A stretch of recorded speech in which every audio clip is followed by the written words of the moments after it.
Querida familia, desde Covadonga os vamos a ir dirigiendo cada día esta oración de la mañana. Quédate aquí y en modo prayer, en modo oración, 3, 2, 1, 0. Allá vamos. Madre mía, todavía estoy respirando que no puedo, porque he subido una cuesta tremenda. Fijaos qué maravilla, esta gruta natural en mitad de la montaña es donde está la Santina de la Virgen de Covadonga, donde está su casita. Y además es aquí donde también está enterrado el rey Don Pelayo, allá arriba, y donde los cristianos ganaron su primera batalla en la defensa de la fe, en la creación también de España.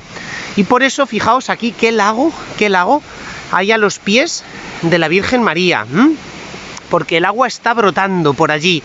Esto me recuerda algo que dice mucho el profeta Isaías, pero que también dice el Evangelio, y es que Jesucristo es la fuente de agua viva, que todo aquel que tiene sed tiene que acudir a él en busca de agua. Por eso, por la mañana acudimos con sed. Igual que necesitamos el café por la mañana, necesitamos este ratito de oración. Igual que el café, necesito este ratito de oración. Porque es en este ratito de oración donde Jesús me está regalando ese agua viva que si yo la bebo, nunca más volveré a tener hambre. Nunca más volveré a tener sed. Por eso comenzamos rezando este ofrecimiento de obras y ofreciéndole al Señor todo nuestro día, que esta oración se convierta en nuestro despertar como familia. Igual que no falta ni el café ni el colacao, que en cada familia jamás falte este ofrecimiento de obras, ¿de acuerdo? Venga, al ataque. Ven, Espíritu Santo, inflama nuestro corazón en las ansias redentoras del corazón de Cristo, para que ofrezcamos de veras nuestras personas y obras en unión con Él, por la redención del mundo. Señor mío y Dios mío Jesucristo, por el corazón inmaculado de María, me consagro a tu corazón y me ofrezco contigo al Padre en tu santo sacrificio del altar, con mi oración y mi trabajo, sufrimientos y alegrías de hoy, en reparación de nuestros pecados y para que venga a nosotros tu reino. Te pido en especial por el Papa y sus intenciones, por nuestro obispo y sus intenciones, por nuestro párroco y sus intenciones, por nuestra parroquia y sus necesidades. Pues vamos allá, querida familia, al ataque, a aprovechar la meditación del día de hoy.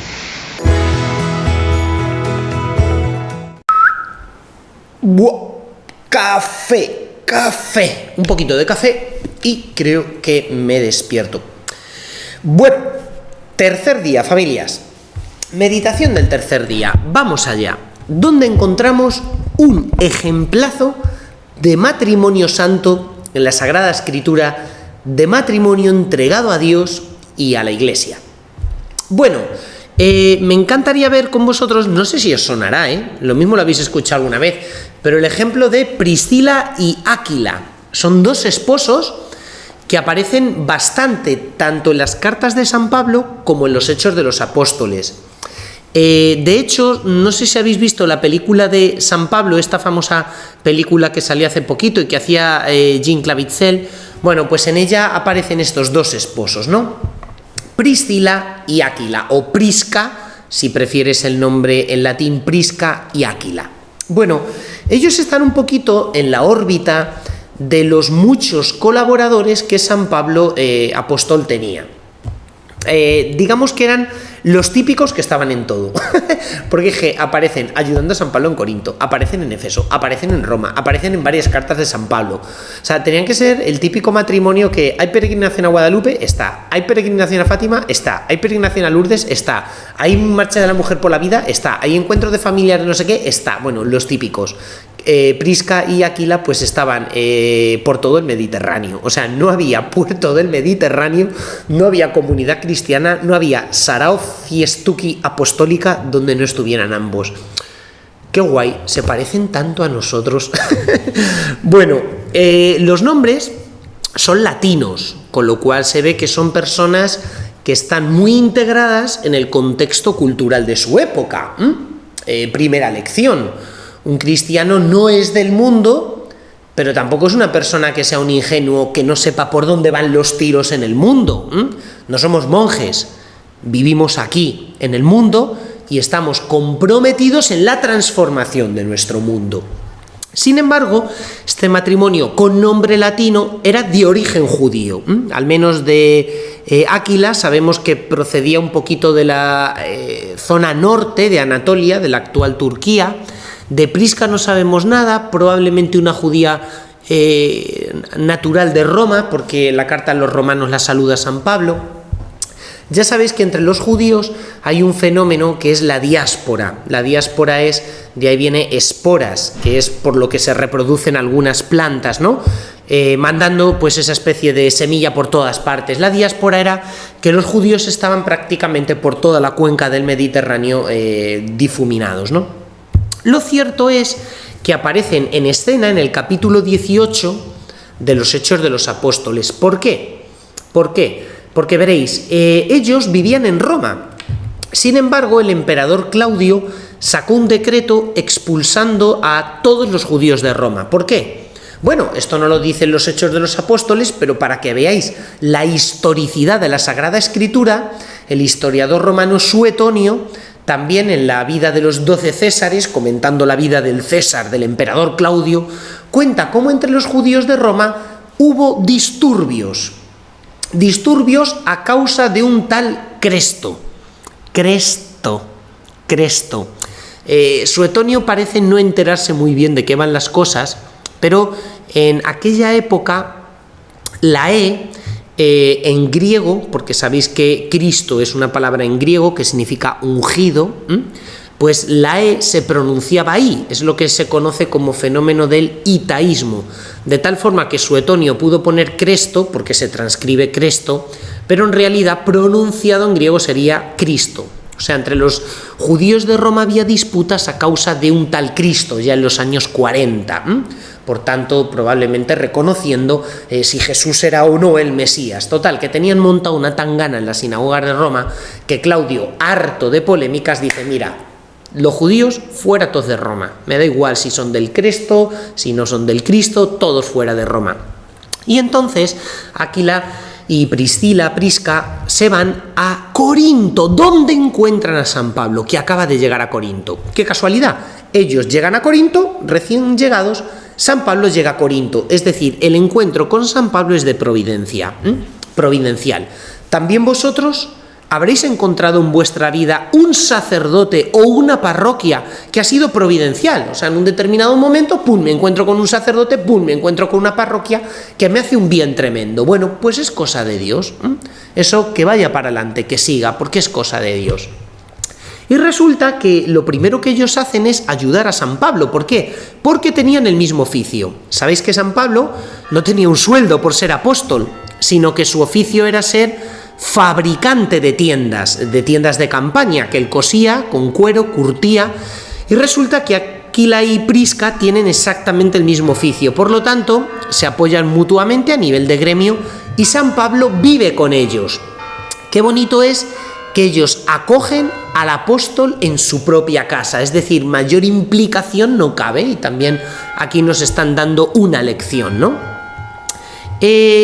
Para completar un poquito el itinerario biográfico de este santo matrimonio en Hechos de los Apóstoles, se nos dice que pronto se trasladaron a Éfeso, y que llegando a Éfeso, que era también una de las ciudades más populosas del Imperio Romano, unos 400.000 habitantes, un pelín más pequeña que Corinto, pero bueno, ciudad grande.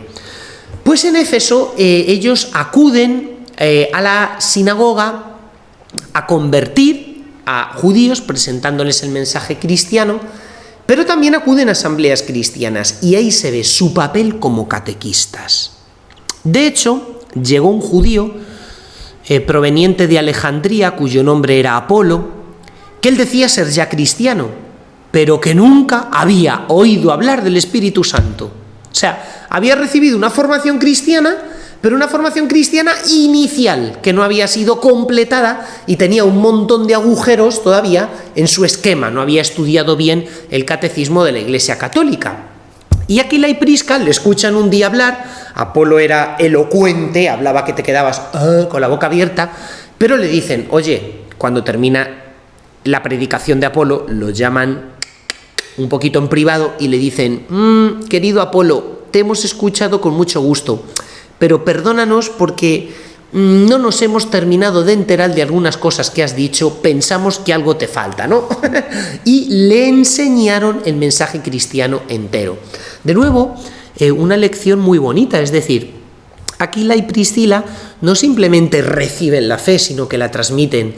A veces nos ponemos en una posición muy cómoda, ¿no? Muy cómoda, y es de recibir la fe, que a mí me digan, que a mí me prediquen, que organice la diócesis cosas para las familias y cosas para... Pero, ¿están pidiendo catequistas en tu parroquia? ¿Por qué no te animas a dar catequesis?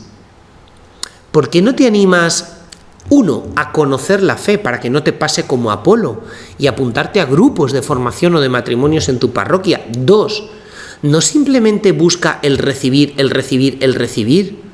Dios te va a pedir cuentas de qué has dado. En tu juicio, el día de tu juicio final, el Señor no te va a pedir cuánto has recibido, sino cuánto has dado. Y llevas desde que te apuntabas a las peregrinaciones del Sepaju con 13 años recibiendo, pero en tu vida te has puesto delante de un grupo de chavales a dar catequesis, en tu vida te has puesto a dar. ¿Veis? Un poquito, mirarlo, porque a los curas también nos pasa, estamos aquí entre adultos, a los curas también nos pasa que queremos recibir, pero que nos cuesta dar. Y aquí vemos a Aquila y Priscila dando por todas partes, predicando en Roma, predicando en Corinto, predicando en Éfeso. Predica. O sea, está bien que pertenezcas a grupos donde te dan, pero vida apostólica y vida de misionero. Bueno, posteriormente ellos acogen a una iglesia que se reúne en su casa, o sea, convierten su casa en una pequeña iglesia. Sabéis que hasta el siglo III los cristianos no empiezan a tener algunos templos, hasta el momento están perseguidos y se reúnen en las casas de los cristianos, en las propias casas.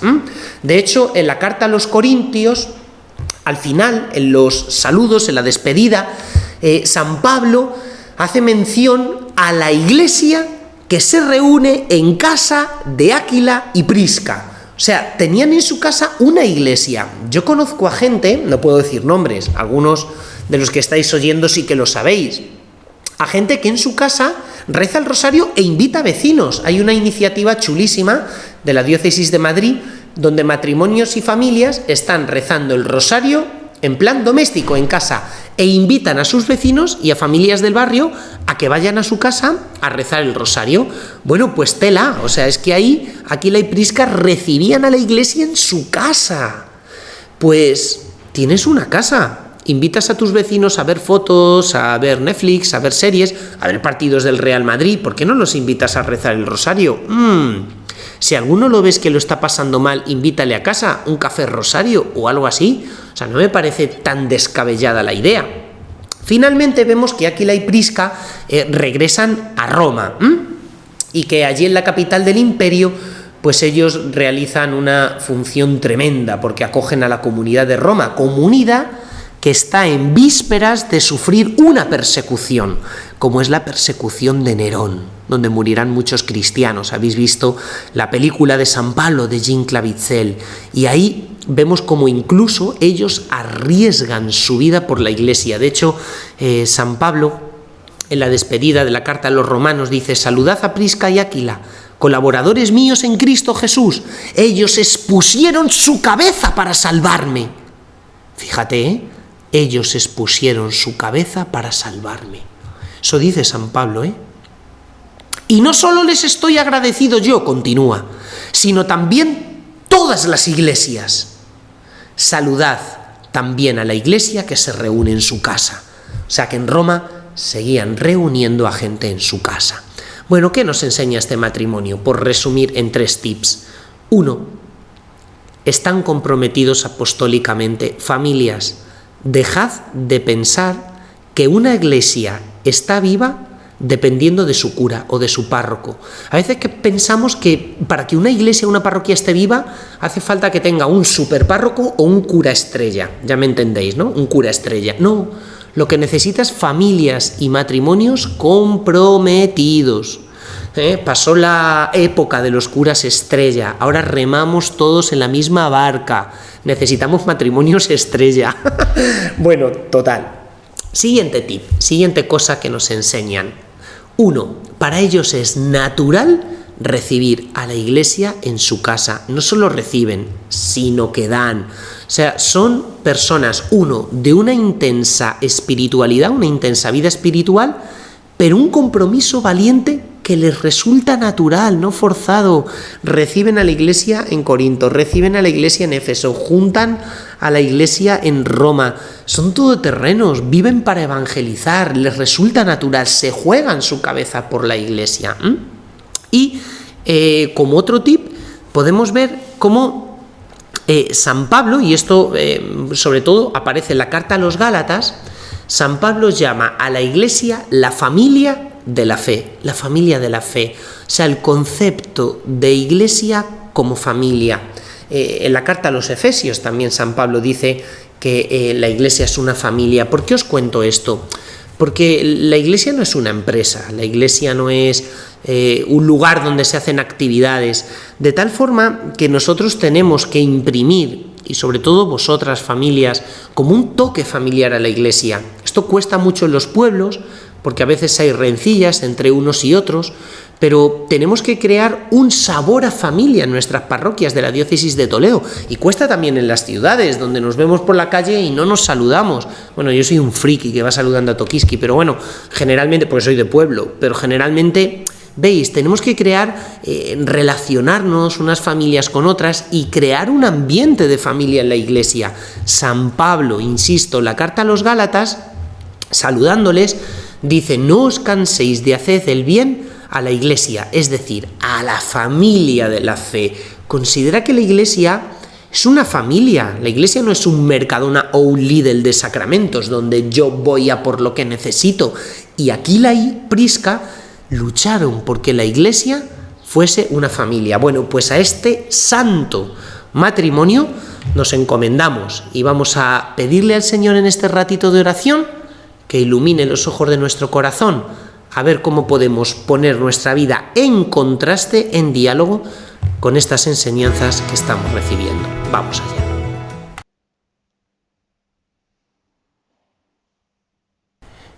El Señor es mi pastor, nada me falta. En verdes praderas me hace recostar. Me conduce hacia fuentes tranquilas y repara mis fuerzas. Me guía por el sendero justo, por el honor de su nombre. Aunque camine por cañadas oscuras, nada temo, porque tú vas conmigo.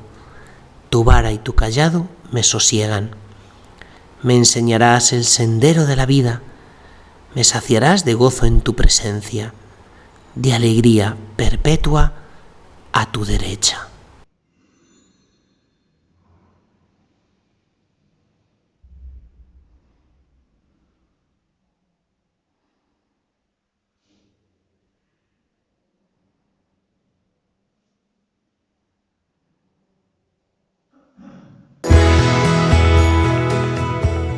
Vamos a ofrecerle a la Virgen todo nuestro día. Oh Señora mía, oh Madre mía, yo me ofrezco enteramente a vos, y en prueba de mi filial afecto os consagro en este día mis ojos, mis oídos, mi lengua, mi corazón, en una palabra todo mi ser, y ya que soy todo tuyo, Madre de bondad, guardadme y defendedme como cosa y posesión vuestra. Amén. El Señor esté con vosotros, y que la bendición de Dios Todopoderoso, Padre, Hijo y Espíritu Santo, descienda sobre vosotros y os acompañe siempre. Amén. A los pies de la Virgen de Covadonga, a los pies de María, encomendamos este día. Queridas familias, saludos y aprovechad a tope esta jornada.